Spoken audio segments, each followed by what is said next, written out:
राजकीय घडामोडी घडत राहतात आणि आता तर निवडणुकीचे दिवस आहेत, त्यामुळे राजकारण, समाजकारण आणि आपल्या अवतीभोवती सुरू असलेल्या गोष्टींचं विश्लेषण हे तर करावंच लागणार आणि मग चर्चा तर होणारच।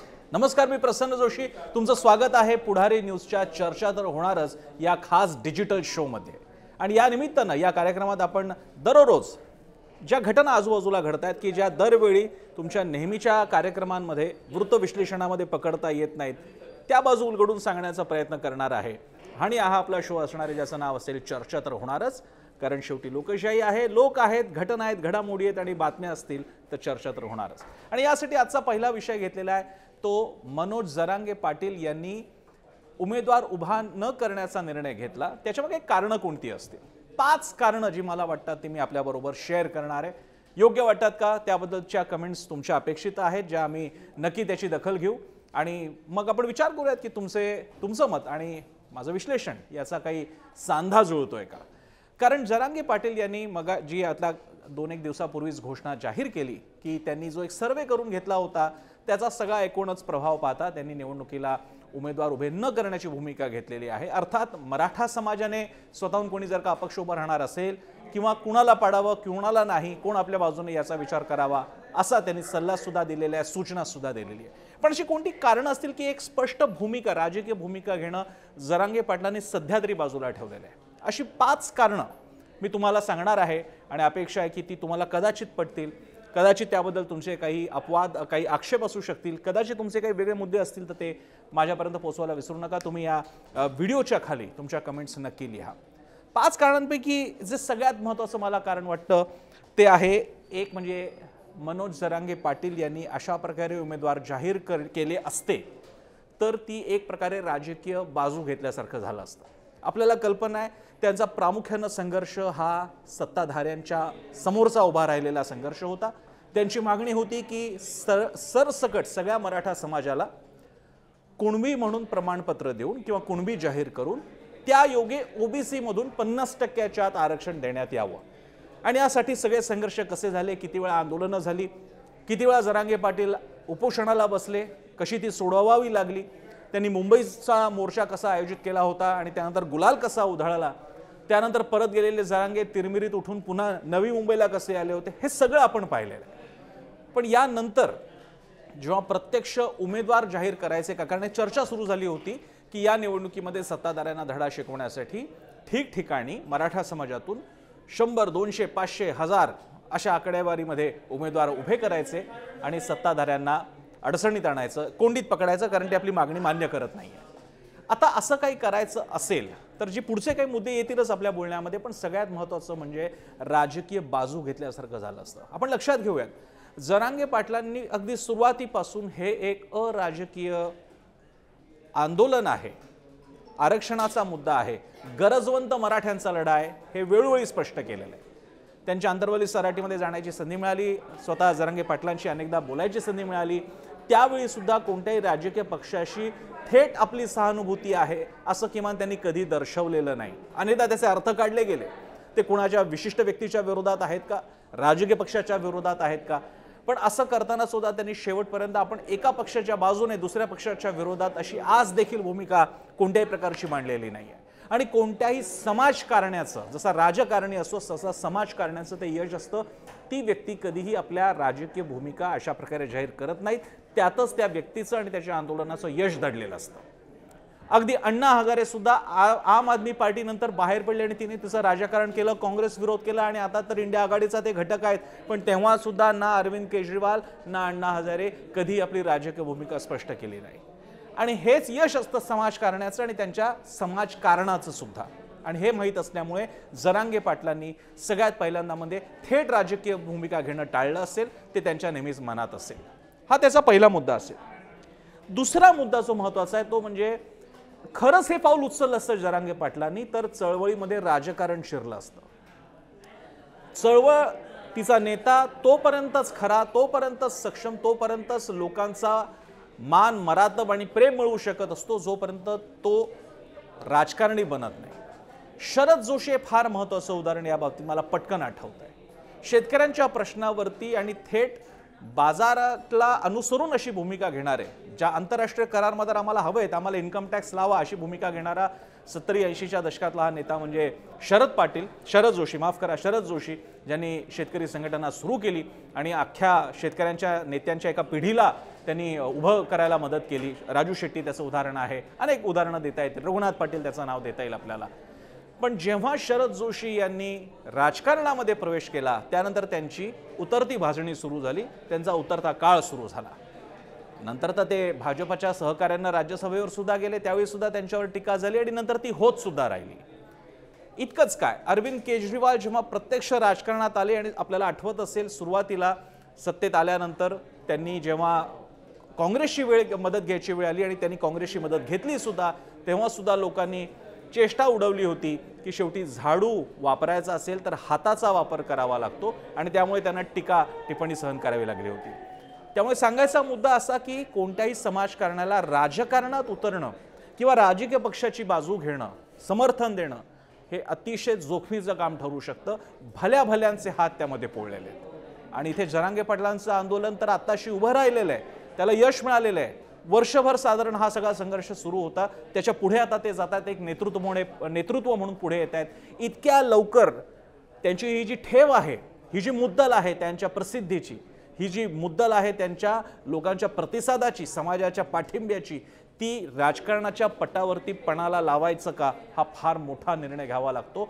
कारण राजकारण जर का एकदा चळवळीत शिरलं की महत्वाकांक्षा जागरूक होतात, महत्वाकांक्षा जागरूक झाल्या की ईर्षेतून द्वेष आणि मग चळवळीची फाटाफूट सुरू होते.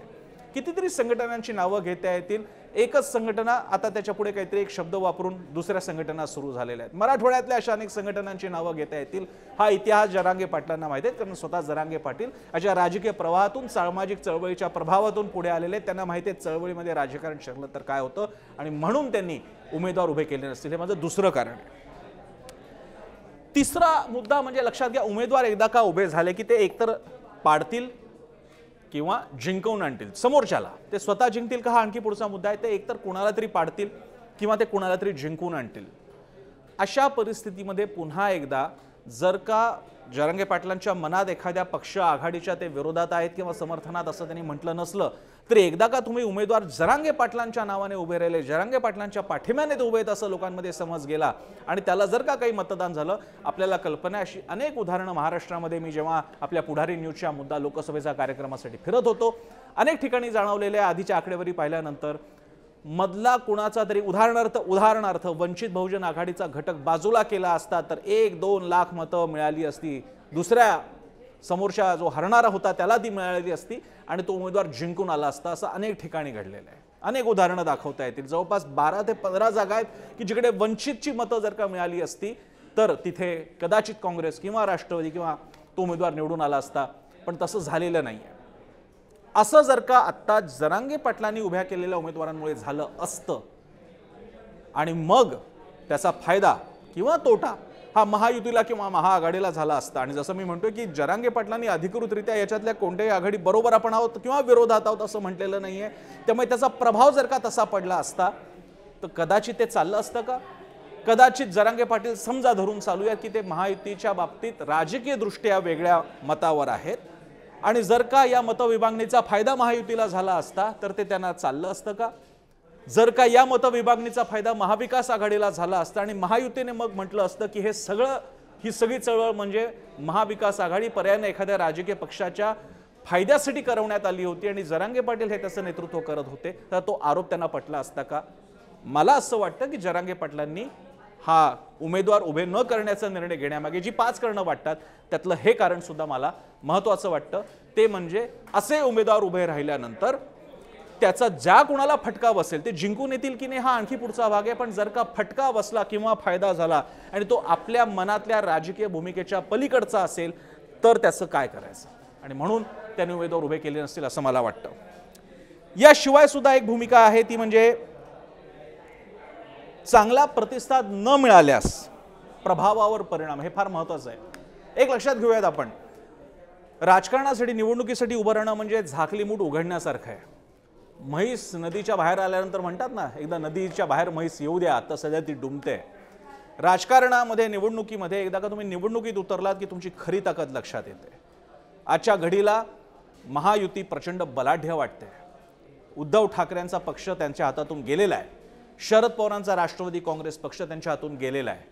त्यांची ताकद किती आहे, लोकांच्या सहानुभूतीचा नेमका किती फायदा होणार आहे, म्हैस अजून पाण्यात आहे, अजूनही मूठ झाकलेली आहे। 4 जूनला याचा पत्ता लागणार आहे की कोणाची ताकद किती आहे। अशा स्थितीत जरांगे पाटलांनी जर का उमेदवार उभे केले असते तर त्यांना जी काही मतं मिळाली असती त्याच्यामध्ये जर का चांगलं झालं असतं, भरपूर मतं मिळाली तर चांगलीच गोष्ट आहे, त्याचा फायदाच त्यांना होईल। पण समजा तसं झालं नसतं तर त्या प्रभावाला एक प्रकारे उतरती कळा सुद्धा लागल्याचं ते द्योतक ठरलं असतं। म्हणजे जी ताकद शेकडो एकरांमध्ये 50 एकर 100 एकर एकरामधली जी प्रचंड मोठ्या सभा होत आहेत त्या सगळ्याचं मतातलं कन्व्हर्जन जरांगे पाटील नक्की करू शकतात की नाही हे फार पटकन लक्षात आलं असतं 4 जूनला। इतिहास पुन्हा दाखले आपण देऊ शकतो। शिवसेना पक्षप्रमुख आणि शिवसेना प्रमुख स्वर्गीय बाळासाहेब ठाकरेंपासून अटल बिहारी वाजपेयींपासून कितीतरी उदाहरणं देता येतील। लाखोंच्या सभा झालेल्या आहेत, सत्ता मात्र आली नाहीये, उमेदवार मात्र पडलेला आहे। राज ठाकरेंपर्यंत आपल्याला यादी सगळी अगदी आणता येईल, राज ठाकरेंपर्यंत सुद्धा। अशा वेळी आणि काही प्रमाणात मी पुन्हा अण्णा हजारे आणि केजरीवालपर्यंत येईन कारण त्यांनी उमेदवार उभे केले होते 2014ला। अशा वेळी आपली ही जी एक झाकली मूठ आहे ती इतक्या लवकर, राजकीय झाकली मूठ, सामाजिक नव्हे, सामाजिक ताकद त्यांनी दाखवून दिलेली आणि ती मजबूत आहे। राजकीय झाकली मूठ इतक्या लवकर उघडी करायची का? आणि जरांगे पाटलांना त्याची कल्पना असणार, म्हणूनच त्यांनी उमेदवार उभे केले नाहीत। कारण उमेदवार उभे करणं म्हणजे निवडणुकीत तुम्ही उभे करणं, उभं झाले म्हणजे तुम्हाला मतं मिळणं, मतं मिळाली म्हणजे मतांचं पर्सेंटेज आलं, म्हणजे कंपॅरिझन आली, म्हणजे तुम्ही महाविकास आघाडी किंवा महायुती यांच्या तुलनेत तुमची मतं ही सबस्टॅन्शियल जर का नसतील तर समाजाचा खरोखरचा पाठिंबा, सभेतला पाठिंबा नव्हे, मताचा पाठिंबा हा अस्सल पाठिंबा, अधिकृत पाठिंबा, राजकीय पाठिंबा आहे, घटनात्मक पाठिंबा सुद्धा आहे। आणि तो जर का झाकली मूठ इतक्या लवकर खुली करायची की नाही याचा विचार जरांगे पाटलांनी केला असावा असं मला वाटतं आणि म्हणून त्यांनी उमेदवार जाहीर केले नसतील असं वाटण्यामागच्या ज्या अनेक कारणांपैकी हे माझं चौथं कारण मी तुम्हाला सांगितलं। आणि पाचवं ते हे माझं गृहीतक आहे। जरांगे पाटलांची कधी बोलता आलं तर मी त्यांना विचारेन सुद्धा। हे माझं गृहीतक आहे की मी पहिल्यांदा डिस्क्लेमर देतो। जरांगे पाटलांनी भले या दृष्टीने अनुकूल प्रतिक्रिया दिल्या होत्या की उमेदवार उभे करावे, त्यासाठी त्यांनी फीडबॅक सुद्धा घेतला, काही ठिकाणी थोडासा गदारोळ झाला, अनेक इच्छुक होते, पण माझं असं मत आहे की जरांगे पाटलांच्या स्वतःच्या मनात अगदी पहिल्यापासून स्पष्ट होतं की आपण उमेदवार उभे करणार नाही आहोत। हा माझा दावा आहे, हा पूर्ण चुकीचा असू शकतो, जरांगे पाटलांकडूनच आपल्याला विचारावं लागेल, पण आपण अंदाज बांधू शकतो तेवढ्यापुरताच या माझ्या दाव्याला अर्थ आहे। तो म्हणजे जरांगे पाटलांना पहिल्यापासून स्पष्ट कल्पना होती की आपण आत्ता उमेदवार उभे करायचे नाहीत, पण या निमित्तानं आता अशा प्रकारे उमेदवार जाहीर करण्याच्या बाबतीतली अनुकूल भूमिका घेऊन त्यांनी काही गोष्टी मात्र साध्य करून घेतल्या। एक, समाजामध्ये नेमकं वातावरण कसं आहे, 2, आपल्या कार्यकर्त्यांमध्ये काही इच्छा आहे का तशी, कोणी पुढे येण्याचा प्रयत्न करतंय का, 3, राजकीय पक्षांचे लोक आपल्या चळवळीमध्ये घुसले असतील तर ते आता उभे होण्याचा प्रयत्न करतायत का, ज्याचे काही सिम्पटम्स त्यांना दिसले सुद्धा, 4, खरंच आपल्याला पुढे जायचं असेल, कदाचित 2000 लोकसभा नाही, कदाचित विधानसभा, कदाचित पुढच्या काही निवडणुका, तर वातावरण नेमकं कसं आहे, आपण उमेदवार उभे करतोय म्हटल्यानंतर समाजामध्ये कोणती स्पंदन तयार होतात, पाठिंबा मिळतोय, लोक आपल्या सोबत येतील, प्रत्यक्ष मतदान करतील, या सगळ्याचा अंदाज येण्यासाठी ज्याला टेस्टिंग द वॉटर्स नावाचा जो वाक्प्रचार इंग्लिशमध्ये वापरला जातो किंवा जोखून बघणं आपण म्हणतो, पाणी जोखलं असं आपण मराठीत म्हणतो, तसं जरांगे पाटलांनी केवळ ही घोषणा करून पाणी जोखलेलं आहे, पण त्यांच्या स्वतःच्या मनात उमेदवार उभं करणं कधीच नव्हतं असा माझा दावा आहे, जो सब्जेक्ट टू करेक्शन आहे। जरांगे पाटील कदाचित म्हणू शकतात की नाही त्यांच्या मनात होतं असेल तर मी माझं काही नाकारण्याचं कारण नाही, पण माझं मत आहे त्यांच्या मनात ते कधीच नव्हतं। आणि याला कारण म्हणजे जरांगे पाटलांना दीर्घकालीन समाजकारण करायचं आहे। जरांगे पाटील आज येऊन उद्या एक मुद्दा मान्य झाला म्हणून जरांगे पाटील नंतर या चळवळीच्या मंचावरून निघून जातील अशातला भाग नाहीये, त्यांना दीर्घकालीन राजकारण करायचं आहे। राजकीय पक्ष आहे त्याचा भाग असेलही, पण हे समाजकारण त्यांचं नेहमी चालू राहणार आहे। एवढे ते अतिशय शार्प व्यक्ती आहेत, हे अनेकदा जाणवलेलं आहे त्यांच्या भूमिकेतून, त्यांच्या बोलण्यातून आणि त्यांच्या डावपेचातून सुद्धा। राजकीय पक्ष इतक्या लवकर स्थापून आपल्याला मिळालेल्या पॉप्युलॅरिटीचा इतका पटकन धसास लावण्याचा इतकी घाई ते आत्ता करतील असं मला तरी वाटलं नव्हतं आणि ते तसं झालेलं दिसतंय सुद्धा। त्यामुळे जरांगे पाटलांच्या मनात स्पष्ट असेल की आपल्याला दीर्घकालीन राजकारण करायचं आहे। कदाचित त्यांच्या डोक्यात 2029 पर्यंतचा हा काळ असू शकतो, आत्ता एक सामाजिक दबाव गट म्हणून, चांगल्या अर्थानं सामाजिक दबाव गट म्हणून ते मराठवाड्यात प्रामुख्याने स्वतःची ताकद उभी करतायत. मी जेवढं पुढारी न्यूजसाठी मुद्दा लोकसभेचा कार्यक्रमासाठी महाराष्ट्रात फिरू शकलो, मला जे एक वास्तव भान येण्याचा मी लोकांशी बोलण्याचा प्रयत्न केला.